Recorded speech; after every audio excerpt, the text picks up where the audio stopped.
Aloha, brother. Make sure we're in tune for this, all right? So here's our E, high E, A, D, G, G, B, and then E. Here's the E major. So the concepts I'm going to go over here are just the major minor movements, and then we're going to go over the scaling system, the 3 different types, and then we're going to go over the positioning of whole step, half step, whole step, half step in relativity to modal structures. At that point, I'll just do a little quick recap on why the 5th of every chord, when we make that into a dominant by utilizing the 7th in that chord, it turns into our diminished. Hence, D7, a 7th chord, is also a diminished chord, F sharp diminished. B diminished is in the key of C. It's at 7, 1, B diminished, C.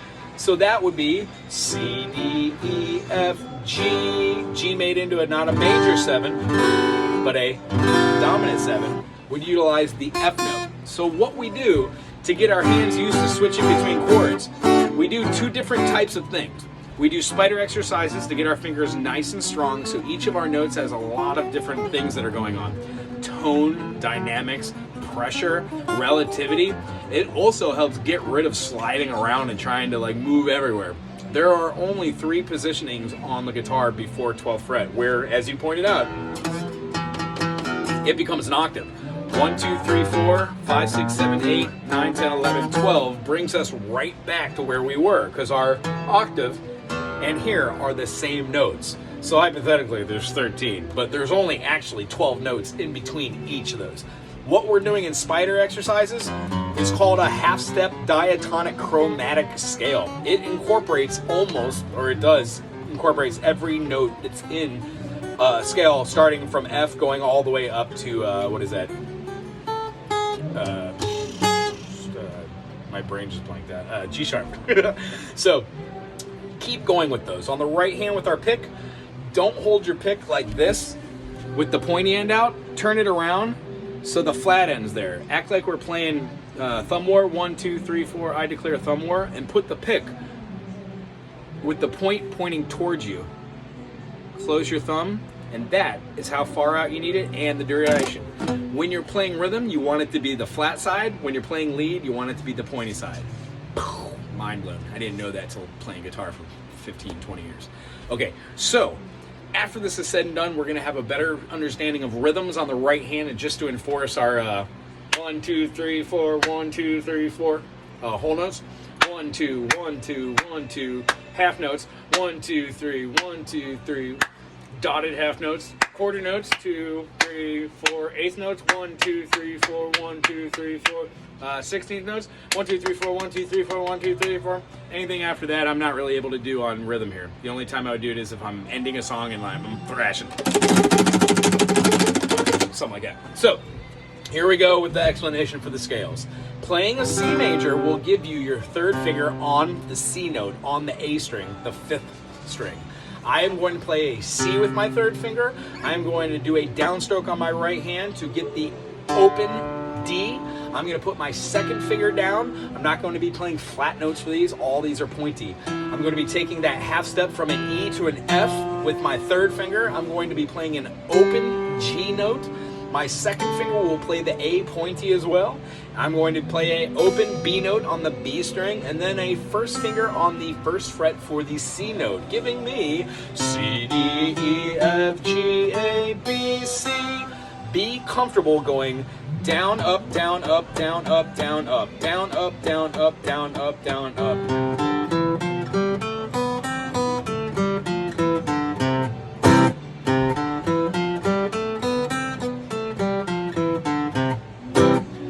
That's the 1st scale position. The 2nd one utilizes the C, D, E, F, G, A, B, C, except it starts with my 2nd finger on the C and it omits the 1st and the open strings, giving me C, D, E, F, G, A, B, and C.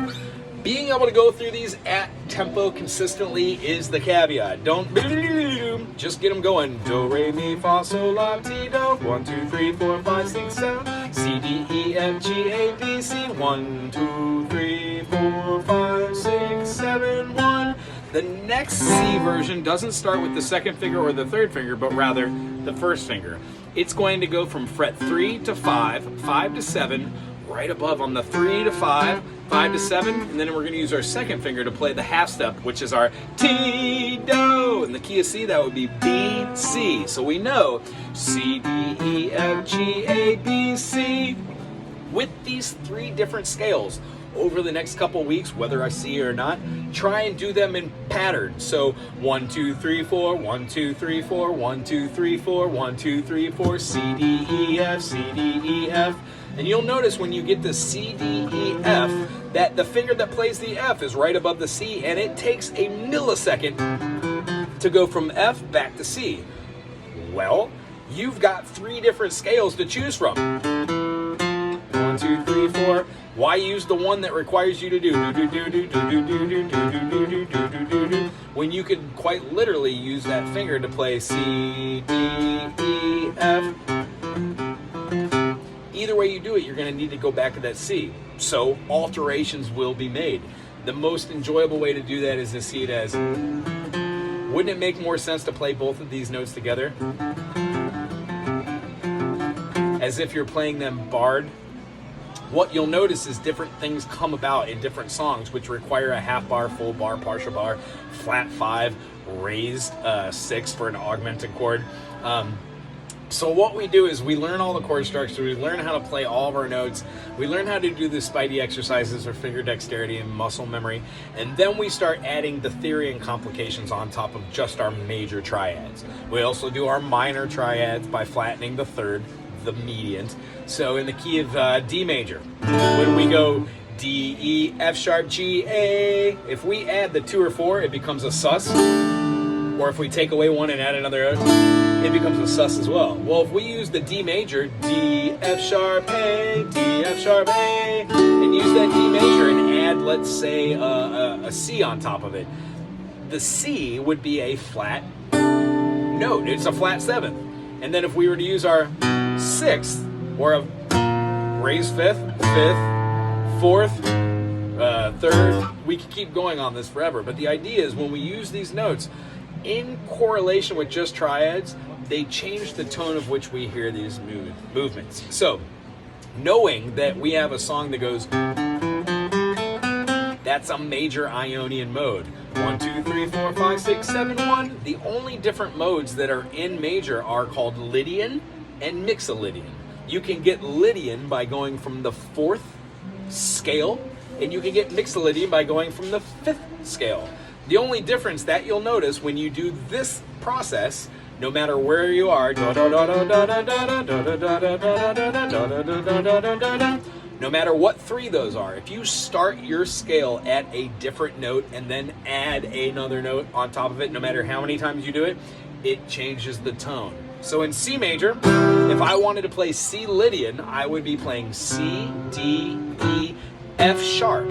C, D, and E are natural notes. F would have been my major 4th, C, D, E, F. But considering C, D, E, F has a raised 4th, it still fits over all major chords. C to G.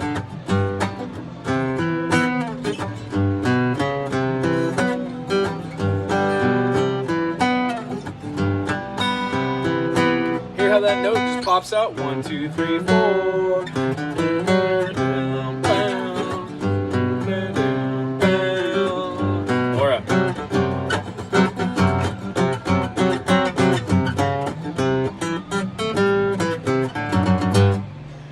Lydian. Simpsons is in Lydian. So, Lydian, as I said, off the 4th. C major. C, D, E, F, G, A, B, C. Groovy. Play something weird so your head doesn't hear that. And then just start at your F. F, G, A, B. Hear how that B? Da, da, da, da. Playing C major scale from the 4th scale degree gives you the sharp 4. Hence, when you play from the 5th scale degree at the G, it gives you your flat 7th, which is what a Mixolydian is. So the Ionian, Do, re, mi, fa, sol, la, ti, do is whole step, half step, whole step, half step. When you want Lydian, you just get rid of your whole step, and your half step, and you start at your fourth whole step. Whole step, half step, whole step. If I went whole step, that would have been off. I needed a half step for my resolution. So we just changed our intervals until which we went. The three in the majors are Ionian, Lydian with the raised fourth, and Mixolydian with the flat 7. All right. The minors that are also derived out of that are called Dorian, Phrygian, Aeolian, and then you can do the 7th Locrian, which we'll get into at a different time.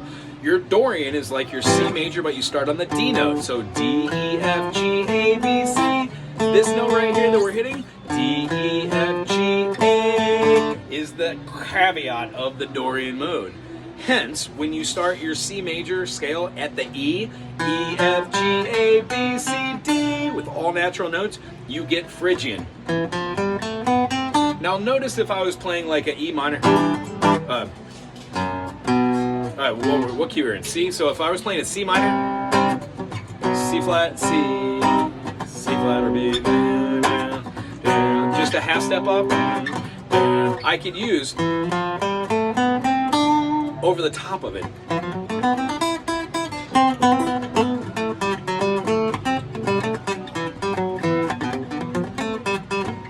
And it works because in C minor, if I was playing C Lydian, or C, C Phrygian, all those notes would be exemplified.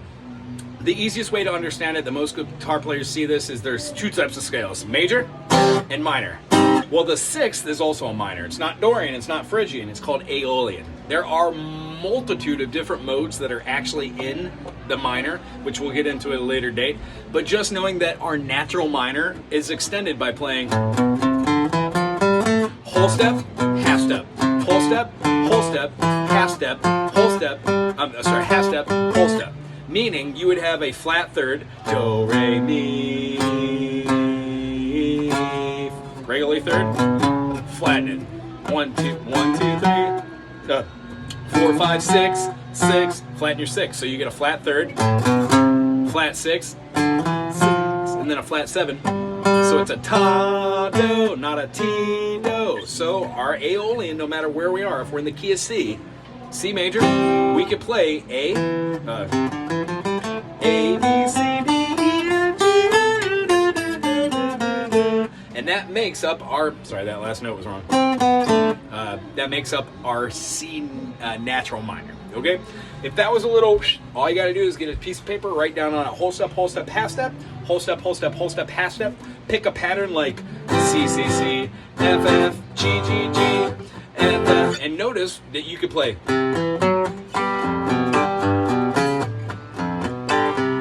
Might not sound great with that Lydian, but you can do Mixolydian.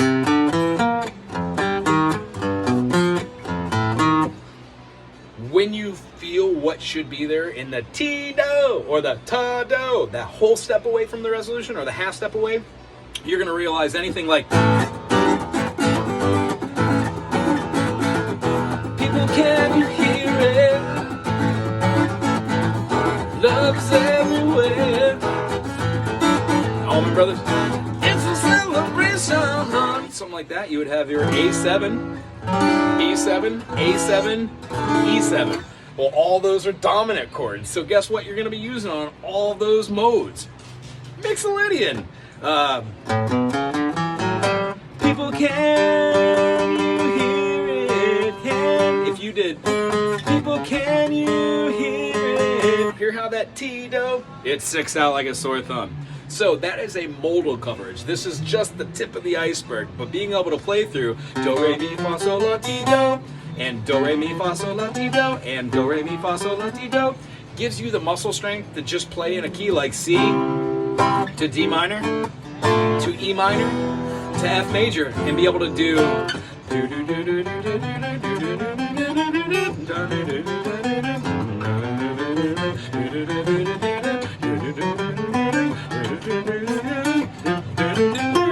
being able to go through these C, D, E, F, G, A, B, C, D, D, E, F, G, A, B, C, D, E, F, G, A, B, C, D, E, F, G, A, B, C, D, E, F. When you can feel those, you don't have to say all the names of the notes out, but when you could feel those as being intrinsically part of it, when you're playing G major and you're doing a G to F, feeling that whole step should go, oh, Mixolydian, because it couldn't be an Ionian. It's not going to be that majory. The other one, Lydian, has the raised fourth, and it also has that seventh, not a flat seventh, just the T-do. So that one only fits in certain places. What happens is once you hear a multitude of different interval movements, and hear the interval notes to know that the things we think about like C and C, disco, or funk, they're all just relative.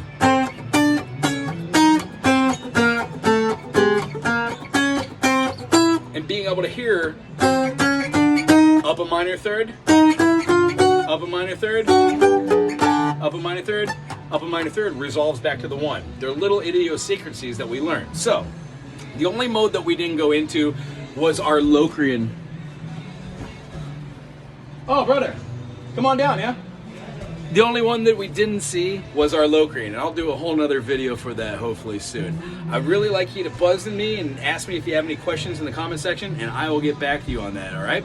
The next little lesson that I'm going to show here in a quick video is just going to be how to do that D major to the D major 7 to the D dominant 7. Do it in every key. C, C major 7, C dominant 7, G, G major 7, G dominant 7, F, A major 7, F dominant 7.